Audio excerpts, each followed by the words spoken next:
So let's try a quick move that will improve your speed. Okay, so how do we move our layers right now is like this, or like this, or like this, or like this, or like this.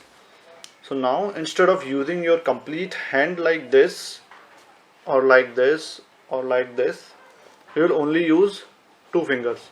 One is thumb and one is your index finger. If you want to do a R, you will hold the cube like this from the left hand, two fingers like this, and using a right hand we will only hold the corners like this, and we'll use R and then R prime, R, R prime, R, R prime, R, R prime.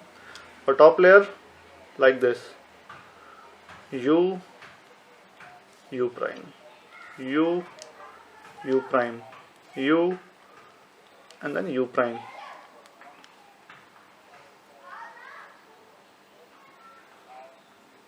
So only practice these two things using two fingers. Don't use a complete hand. Don't use it like this. Do it like this, or this, or this, or this, or like this, or for bottom layer like this. Alright, keep practicing. Bye bye.